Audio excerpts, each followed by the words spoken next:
Apoio Cultural Escola de Línguas Millennium.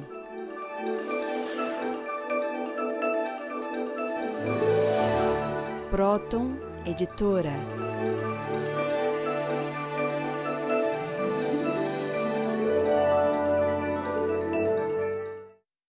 Olá, telespectadores do nosso programa Stop a Destruição do Mundo. Estamos aqui com os senhores mais uma vez para analisarmos os dados da ciência da psicossociopatologia, criada pelo psicanalista Norberto Kepp, e que nós temos aqui a finalidade de analisar as causas psicológicas, fundamentalmente psicológicas, que estão levando a humanidade a destruir o seu planeta e a destruir a si mesma.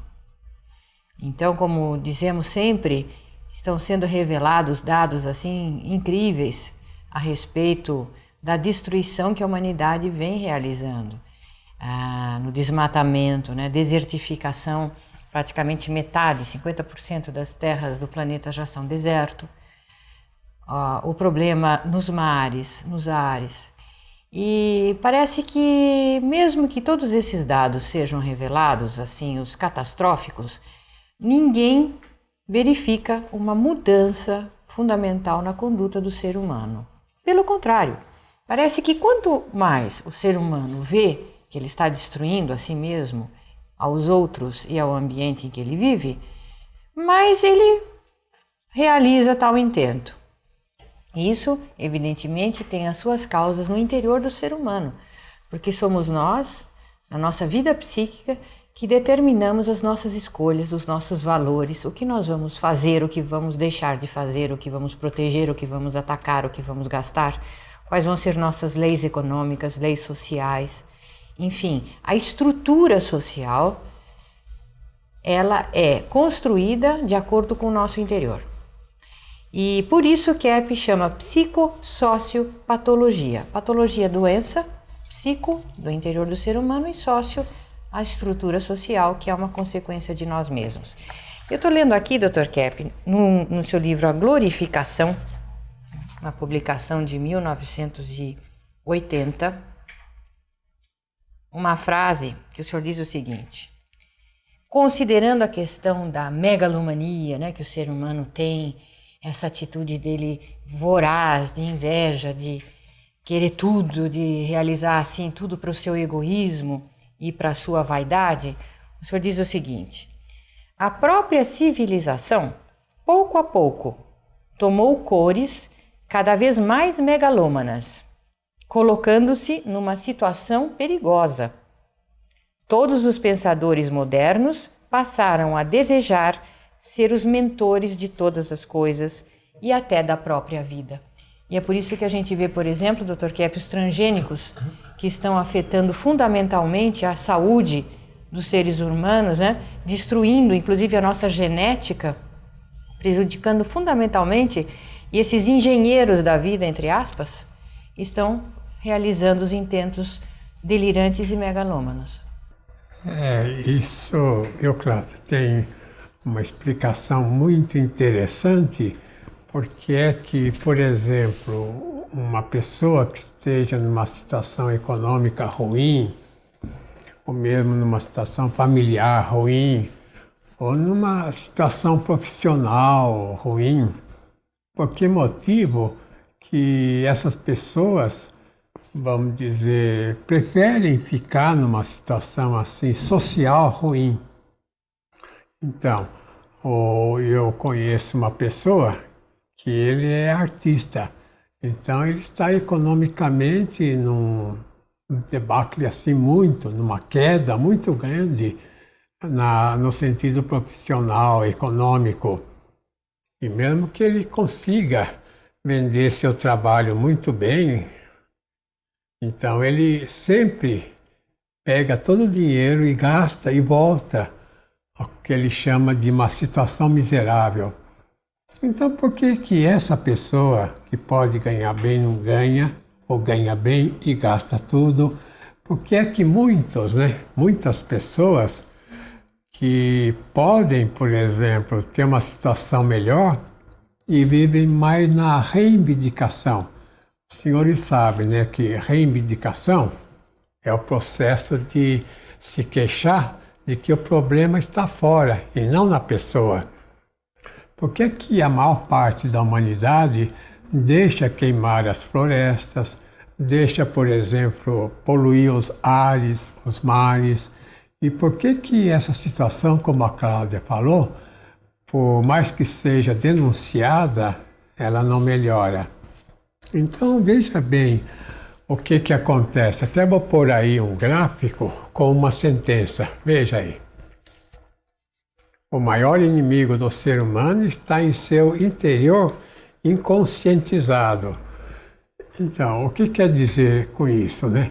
Que Freud descobriu isso já no final do século XIX, começo do século XX.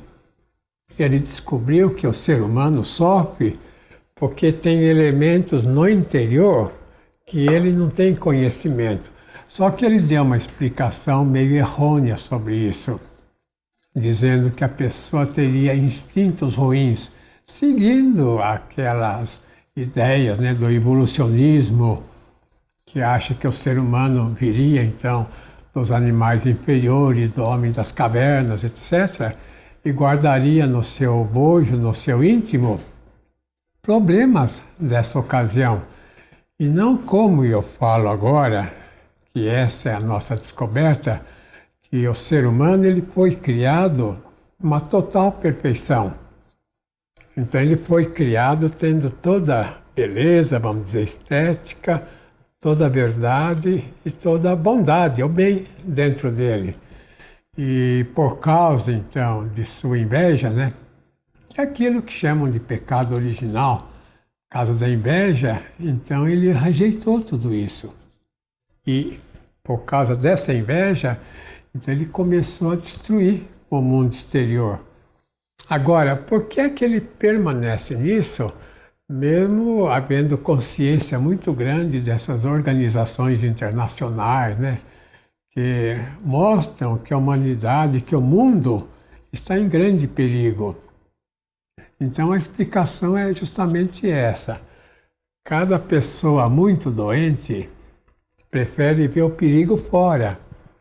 Então se fala para uma pessoa, você, por exemplo, não tem riqueza, né? Não tem meios, não tem dinheiro para ter uma vida melhor. Mas é justamente isso que a pessoa quer, não ter meios, não ter dinheiro, e não se esforçar para isso, porque aí, em vez de colocar nela o problema, em vez de ver nela o sistema de inveja, o sistema de raiva, o sistema de preguiça, de incapacidade, então coloca isso fora. Então, o que que acontece? Vou mostrar um esquema para os senhores verem. Olha lá. O ser humano é banhado, quer dizer, foi criado dentro daquela energia escalar lá no centro.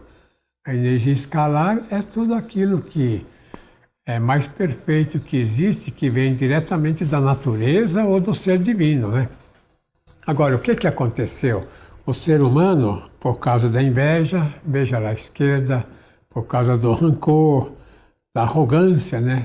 Da soberba, por causa do ódio que ele tem, por causa de todos os problemas que ele arranjou, então ele praticamente encerrou essa consciência que ele tinha, porque ele não era mais bom. Quer dizer, o ser humano deixou de ser verdadeiro, deixou de ser bonito. Então ele ficou praticamente desligado do seu interior, porque olhando para a miséria interna, ele vai se sentir muito mal. Então o que que ele fez? Ele não apenas fez os problemas externos, né? A queima das florestas, a destruição do mundo, não apenas ele financiou, ele promoveu isso, como ele deixa isso existir, para não ver o problema no interior dele, dentro dele. E todo o problema que existe fora, como se ele fosse vítima. Hoje, por exemplo, atendendo um cliente, ele é gago, então ele se coloca como, vamos dizer, vítima da gagueira, dizendo que ele foi muito reprimido, foi muito atacado como criança, muito repreendido. Então ele não consegue falar por causa disso. Eu falei, mas o que né, o pai dele esperava, a mãe? Eles eram pessoas de muito sucesso e eram advogados, pessoas que falavam bem e viviam também na política com grande sucesso. Então falei, o senhor arranjou a gagueira para dar conta ao seu pai, aos ideais do seu pai, da sua mãe, da sua família. Então a gagueira não é porque o senhor foi repreendido. O senhor é que, com a gagueira, então começou a atacar a sua família, seus pais. De maneira que a pessoa prefere arranjar problemas fora para dizer que ela é vítima daqueles problemas e não que ela é que faz aqueles problemas. Quer dizer, doutor Kepp, aqui, reforçando aqui para esclarecer, esse seu cliente, desde criancinha, ele já vendo o sucesso dos pais, a desenvoltura, inclusive verbal dos pais, o sucesso, tudo, ele ficava com muita inveja. Então esse sentimento ruim que ele tinha de não querer ver esse sucesso dos pais pela inveja, ele transformou numa gagueira. Inclusive ele sendo gago, né? Ele seria assim mais ou menos a vergonha, vamos dizer, da família. Mas depois, viu, Cláudio, eu falei para ele, mas note que o senhor não é mais criança. O senhor tem quase 50 anos, mas continua agindo como se fosse uma criança dependente, que precisasse das outras pessoas, né? Dos adultos para viver. E não que o senhor é adulto e todo o prejuízo que causa na sua vida, o senhor está praticamente sozinho. Aliás, ele nem tem mais os pais vivos, né? Mas eu estou falando isso para dizer o seguinte, que qualquer problema que o ser humano tem não vem pela natureza. O ser humano, pela natureza, ele tinha tudo o que ele precisava, né? Todo bem, toda a verdade, toda a beleza. Mas o que aconteceu foi isso, que pela vontade ele se inverteu por causa da inveja. Então, vendo todo esse bem no mundo, ele tem inveja e quer destruir. E se ele não ajuda a destruir, pondo fogo nas árvores, poluindo os mares, os ares, aliás, sempre colabora com isso, né? Mesmo tendo um carro, está colaborando com isso. Até respirando, está colocando gás carbono na atmosfera. Mas a questão é que o ser humano prefere até acabar com a humanidade, acabar com o mundo, do que ver como ele é no seu interior, cheio de rancor, de inveja, de ódio, etc. Então voltamos dentro de instantes. Até já.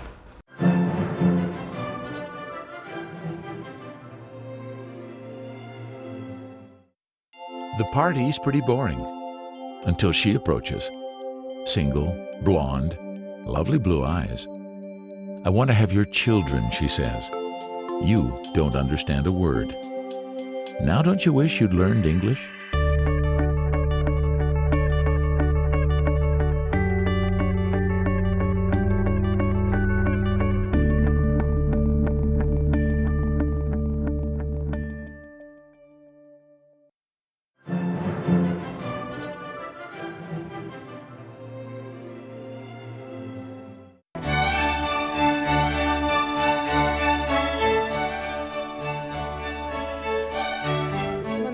Eu sou aluna da Milênio e recentemente eu sofri um sequestro relâmpago na porta da minha casa e eu estou passando por uma espécie de trauma na saída.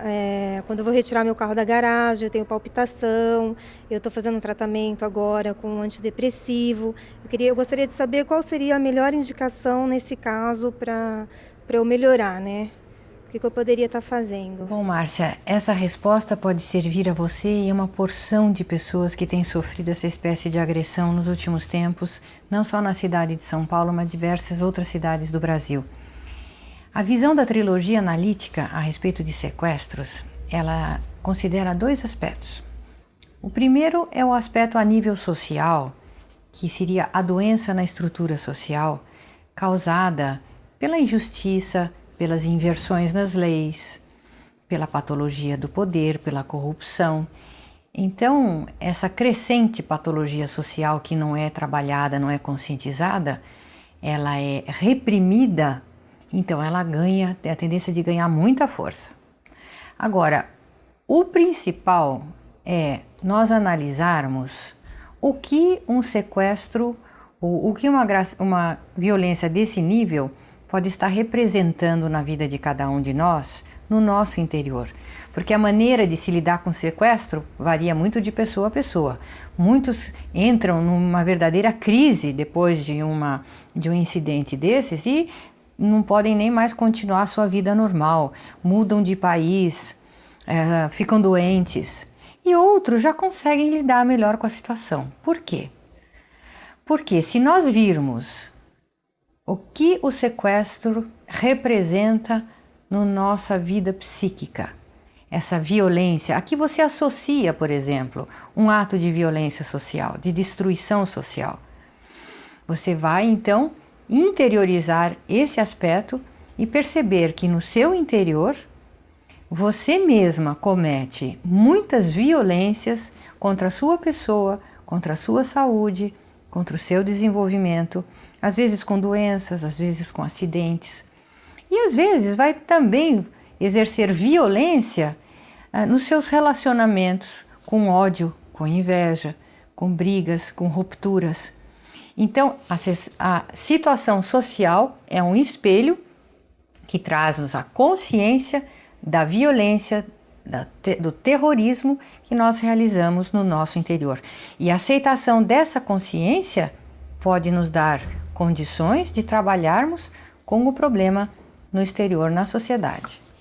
Então, essa questão que a Cláudia falou, né, do sequestro, tem também a questão social, né, a injustiça social, essa questão toda da questão econômica, que é apenas um pretexto.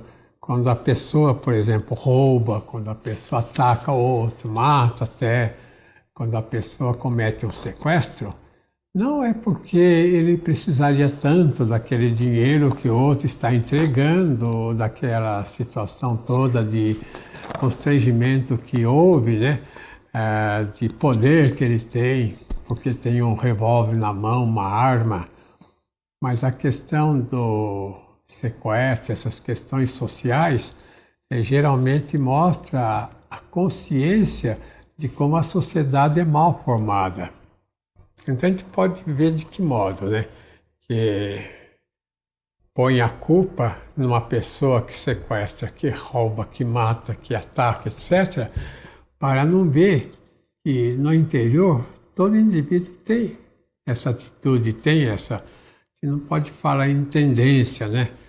A gente não pode falar que seja uma coisa da natureza, mas que o ser humano, em geral, ele, porque não conhece o seu interior, então ele comete esses desatinos, mesmo aqueles que sofrem essas contingências desagradáveis, para não ver o que ele próprio tem no interior dele. Veja aí uma sentença que eu coloquei. Viver na miséria é uma questão da própria escolha, né? O que é isso, né? Estão vendo os movimentos todos, reivindicações, questão da pessoa reclamar porque não tem isso, não tem aquilo, ganha pouco, etc. É claro que isso existe também. E o poder, a estrutura social é injusta. E, inclusive, as pessoas responsáveis pelas leis, né, fazem leis que vão contra, vamos dizer, as necessidades do povo. Mas por que eles também fazem isso? Para levantar o povo e dizer, tá vendo aí, olha o povo como é, olha o povo insubordinado, etc. E o povo cai nessa, então, atacando os poderes como se, através desse ataque, eles fossem conseguir alguma coisa. E não que eles caíram nessa de terror, né? De terrorismo. Quer dizer, o indivíduo, como eu mostrei nessa sentença, põe outra vez a sentença. Olha lá, viver na miséria é uma questão da própria escolha.